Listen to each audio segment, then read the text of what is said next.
The Legend of Zelda Breath of the Wild and now Tears of the Kingdom have a very distinct art style. And one reason for that is probably that the Nintendo Switch can't handle much more than that. But what could the game look like if those limitations didn't exist and the developers could make the game as realistic as possible? To answer that question, I remade the game in Unreal Engine 5, and let me tell you, with great power comes great responsibility. Maybe more than I expected. I had to start from scratch, and the first thing I needed is the environment. Luckily, the game was reusing the same map from the previous game, so my first plan was to recreate that one manually with Unreal's landscaping tools. It would take a while, but I mean, what else am I supposed to do? Oh, while I was looking for the perfect map for reference, I found a height map of the actual in-game map. This basically allowed me to import the entire map one-to-one into Unreal Engine within a few seconds. Now that was way easier than I expected, but following the theme of this video, let's keep our expectations for this project realistic. I will not be able to recreate the entire game in 7 days. That's the time I gave myself for this project. But I can remake some of the shots you can see in the trailer to show what the rest of the game could look like. The shots I wanted to recreate are these 3. Now I just had to figure out the right scale for the map and find the locations of these shots on the actual map. I'm still quite new to Unreal Engine, but with the help of my teacher YouTube, it was pretty easy to set up a simple environment material that can automatically distinguish between grass and rock. Now I just have to repeat that for the canyon, snow and volcano areas, and 6 hours have gone by. Wow. Well, at least the basic environment is finished. Except for the water, which I can easily add with a plugin called water. Just drag the river asset onto your environment and... Oh wow, that's cool. It deleted the landscape that I just painted. Nice. After repainting it again, I tried a few more ways to add water, but they all didn't look that great. And if the water doesn't want to cooperate, then I don't want the water. But now that the ground is finally done, it is time to decorate the first scene. Even though the ground has a grass texture, it's almost as smooth as my brain, so we need some 3D grass. And luckily, Professor YouTube was kind enough to recommend me a tutorial about procedural foliage generation. You can basically place a frame like this in the world and define which and how many patches of grass are supposed to be spawned randomly in that frame. But of course, for a big grassy area like this, we need way more grass. How do you use the foliage tool? The cool thing about this tool is that you can slowly place the grass yourself, which means that Unreal is not going to crash. Well, hopefully. And there you go. I think this is actually going to work. Something you can see in the original are these dynamic cloud shadows. Aha, perfect. The best technique I found was to create these fake cloud shadows. You basically block the light from the sun with a texture to create these. And to finalize the sky, I added back the clouds I had before. The scene is slowly coming together. I can already feel my nose getting stuffed because of all the pollen in the air. After my quick test run with the foliage tool, it was time to finally fill up the scene with some plants. So after I filled the rest with grass, I grabbed some free tree assets and added those as well. Oh wow, see how much of a difference a few trees can make? Now, how do I get my FPS back? It is day 4 and the scene is finally optimized. This project so far has been extremely frustrating. Try something new, crash. Try something else, crash. At this point I was actually really concerned that I'm not going to be able to finish this project in time. I mean, it took me 3 days to create this, and I didn't know what other problems could come later down the line. Especially for challenging projects, there's this time somewhere in the middle where you don't know if you can actually finish it. At one point I actually stopped completely and thought about other more comfortable projects I could do. But after thinking about it for a while, I decided to keep going. There are a few more things I want to add to this scene. First, some rocks. Big rocks. The bigger, the better. Next, a broken down house. You can see it in the original trailer, so I wanted to add it to my scene too. The assets are all free from the Quixel Megascans library, which made it really easy to quickly build this house from a few different objects.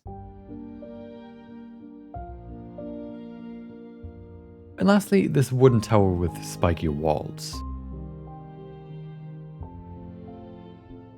Oh wow, the first scene is actually finished. There are a few more things I could add, but I wanted to finish the other areas first. But before we get to that, let's take in the beauty of this area.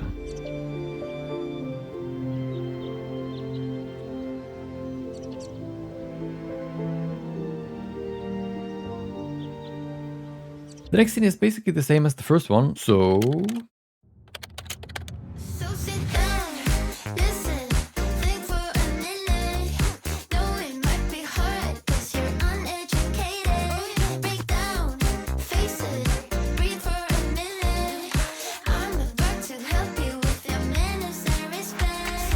The good part about this scene is that everything is very far away, so nothing really needs to look that great. The only goal I had here was to recreate the original shot as closely as possible. With the assets I had, I couldn't get there 100%, but once the sun is down, you're not gonna see it anyway. Once I was done building the houses in the front out of individual planks, I realized that I wasted an hour on those, so I quickly went onto this big mountain at the horizon to refine that with a few cliff models. Fun fact, this mountain is called Dueling Peaks. I wouldn't mind dueling some peaks right now. Building this environment is getting quite tedious. The good thing is though that all of this only took 4 hours. Time was basically standing still, and I was pretty confident that I'm going to be able to finish this project in time. Now here's the question. What do these shots have in common? Yes, both have Link in... Oh no, I forgot I had to create Link as well. Okay, we're gonna get to him later. Something else you can see in both shots are these new floating islands. They look like they're made out of smaller rocks that combined create a bigger chunk of land. So my first idea was to grab a few different rocks and build them up that way. But when I couldn't find a way to group them together, I had another idea. The islands are so far away that they don't really need to be super detailed. So I used Unreal's modeling tools to create a few different island shapes and combine those to create the islands you can see in the original. And that is scene 2 basically done. Next up, the last scene of Link standing on a floating island. Out of all of them, this one needs to be the most detailed. To make it as realistic as possible, I once again started off with a few free photo scan assets, but this looked a bit too clean. And that's where decals come into play. Decals are basically images of cracks, moss or other stuff that you can place on top of the basic model to add more variety, which turns this boring flat platform in the sky into this island covered in trees broken down by the passing of time. After such a long time of struggle, it feels even better to see the world from up here. There's no vast open world without a hero that'll try to kill himself in every way imaginable, but with the time I had left, I couldn't really create a fully custom, realistic looking version of him, so I had another idea. I found a website that had all the 3D models from the first game, and while I was looking through all of them, I realized that not only the map has been reused, his new outfit is also basically a combination of 2 old sets. Looking at the handle, this rusty broadsword matches the sword in the trailer pretty well too. The only 2 things I couldn't find are the bow and the shield, so I just grabbed the ones that looked the similarest. The loadout has been assembled, but he doesn't look that realistic. I know I can't change his model in time, so what do you do when you can't achieve realism? You call it semi-realism. And to make him semi-realistic, I focused not on his anatomy, but on his textures. So just by adding a few more realistic textures, the shield goes from this to this. And compared to creating a whole new model, this is definitely much faster. Ever heard of time? Yeah, me neither.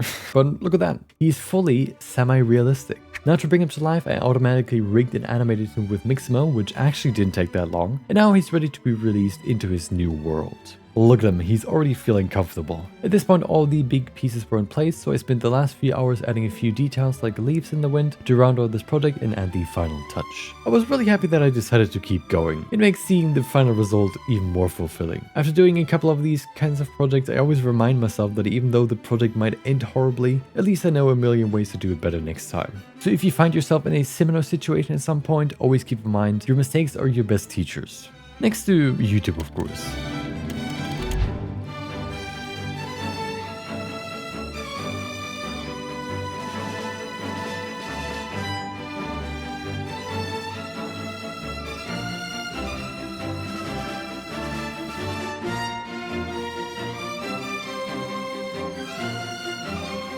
If you tried playing this on a Switch, it would probably explode, but it's cool to see what it could look like. I'd be curious to hear from you which version you would prefer if there was another game coming in the future. If you like this video, you can like this one as well, where I created Kratos for my own God of War game, which turned out to be even more chaotic than this one, somehow. Thank you for watching, maybe I'll see you next time. See ya!